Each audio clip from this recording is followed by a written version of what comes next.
Mall of America வரையும் அதை மீன் கூட்டி போய் நமக்கு மாலை போட செஞ்ச ஒரு பெருமுயற்சி தான் அந்த வீடியோ.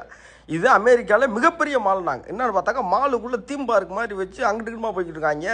பார்த்தா சுற்றிக்கிட்டு போகிறது, திரும்பிக்கிட்டு போகிறது, படுத்துக்கிட்டு போகிறதுன்னு சொல்லி நம்மளை ஒரு தகட்டி விட்டாங்க. இது ஒரு மாதிரி ஜாலியாக தான் இருந்துச்சு. ஒன்றும் தெரியல. தம்பி இதெல்லாம் ராட்டினமே கிடையாதுப்பா, நீ வா உன்னை அதில் ஊட்டி வர அப்படின்னாப்ல ஷானுன்னு. எங்கன்னு பார்த்தா ஒரு சோப்பு டப்பாவில் ஒரு 20 பேர் அள்ளி போட்டு மெதுவாக மேலே கொண்டு போனாங்க. இது மெதுவாக தானே போய்கிட்டு இருக்காங்க, நல்லா தான் இருக்கும். நினச்சா இறக்குனாம்பா இருக்குது. ஒரு இறக்கி 3 திருப்பி 2 ரவுண்டில் தலையில திருப்பி கொண்டே கீழே இறக்கி விடும்போது குடக்குந்தானியெல்லாம் கலட்டி ஒரு ஜவுத்தால் பையில் போட்டு கையில் கொடுத்துருப்பாங்க பாருக்கு. ஏன்னா கொல்ல பார்க்குறீங்களா, நம்ம வேணா அதில் போகலாம், டோரா போச்சு நல்லா இருக்குனே, டேய் வாடா அப்படின்னு கையை பிடிச்சி கூட்டியான்ட்டார். நல்லா தான் இருந்துச்சு.